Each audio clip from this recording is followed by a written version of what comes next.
Let's learn the structure of nucleus. Nucleus is a spherical body. The structure of nucleus is similar in both plant and animal cell except its position. In case of plant cell, the nucleus is present close to the periphery, whereas in case of animal cell, the nucleus is present at the center. Suppose if it is a plant cell, in plant cell, a plant cell will have a cell wall.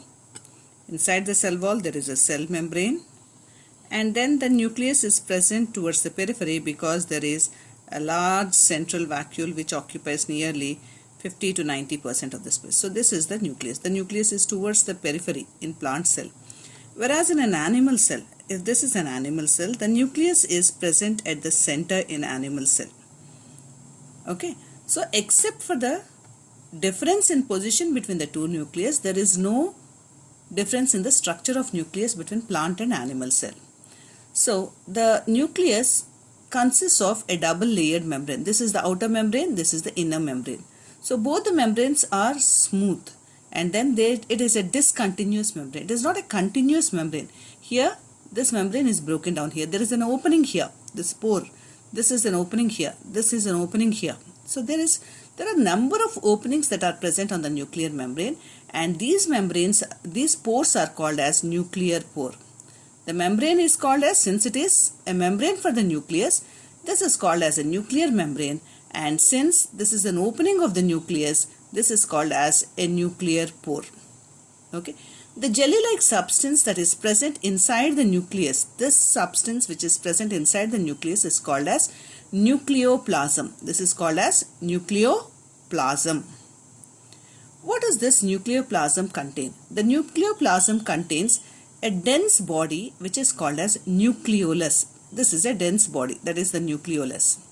So the nucleolus, this membrane, see, observe here, there is no layer around this nucleolus. This is just a dense body which is not enclosed by, there is no membrane around it. Do you see any membrane? Any layer here? No. So this is not bound by any membrane, and this is called as nucleolus. So what is this nucleolus made up of? This nucleolus consists of RNA. RNA is nothing but ribonucleic acid. Ribonucleic acid is RNA. Okay. So this nucleoplasm, it contains a dense, it consists some entangled material like structure. Do you find here? Yes, this is nothing but, this is chromatin network. Chromatin network, this is called as the chromatin network, and this chromatin network is nothing but DNA, that is deoxyribonucleic acid. This is deoxyribonucleic acid, or in short you can call it as DNA. Okay. So what are the two types of nucleic acids that are present in the nucleus? One is DNA, that is deoxyribonucleic acid, and the second one is RNA. So these are the two nucleic acids that are present inside the nucleus. So what are the functions of this DNA and RNA? This RNA which is present here, this nucleolus which consists of RNA, will help in synthesis of proteins. Will help in synthesis of ribosomes. So the ribosomes that are synthesized here move out of these pores and then get into the cytoplasm. They may be present either, the ribosomes may be present either freely in the cytoplasm, or they may be attached to the endoplasmic reticulum and form a rough endoplasmic reticulum. So endoplasmic reticulum may be either a continuation, it may appear as a continuation of this outer membrane of, like this it may be. So the ribosomes that are formed here will move out and then may become attached to it through this endoplasmic reticulum, or they may present freely in the cytoplasm also like this. Okay. Wherever they may be present, the function of ribosomes is only one. The function of ribosomes is, what is its function? It's only protein synthesis. Its function is protein synthesis. So ribosomes' function is protein synthesis. And what about the function of this chromatin material? What is this chromatin material made up of? This chromatin material is nothing but DNA. It is made up of DNA. Okay. As long as the cell is not dividing, See, the cell cycle, in the cell cycle, nearly if the cell cycle time is roughly, if you think it is to be 24 hours, maximum time of the cell will be in the resting phase. And that resting phase is roughly around 23 hours. If the cell cycle is for 24 hours, the resting phase is for 23 hours. For 23 hours, the cell will be in this stage. Like this, the DNA will be in the form of chromatin network. Chromatin network is like an entangled mass, like if you take a woolen ball, and then remove all that and then place it. So how it appears? If you just remove that wool ball, all those wool fibers, and then place it, how it will be? It looks like an entangled mass, isn't it? So this chromatin network also looks like that. So when the cell is in the resting stage, it looks like a chromatin network. Just before cell division,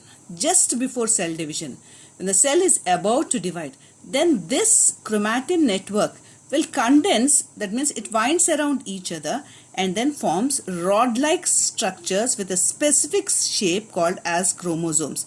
Like this, it will condense and then forms the chromosomes. When do you find? Only just before the cell division. Otherwise, it will be in this form of entangled mass. Okay. The functional segment of DNA is called as gene. So gene is nothing but a functional segment of, this is the functional segment of DNA.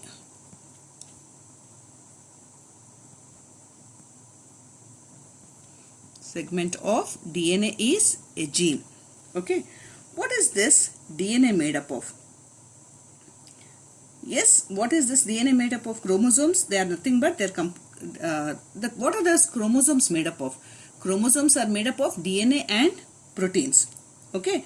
And this DNA contains the information which is required, which is very important for constructing and the organizing of the cell. For the construction of the cell, for the organizing of the cell, the information that is required is present in this DNA molecule. Okay. And even the cell division is decided by this DNA. It will decide, the nucleus is the controlling center, which will decide what the cell will become at maturity, what form the cell will take at maturity. And also it directs all the chemical activities of the cell are directed by the nucleus.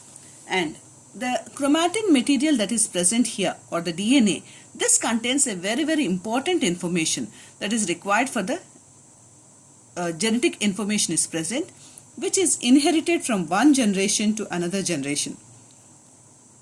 The genetic information is inherited, which is passed on from generation to generation, is present in this chromatin network.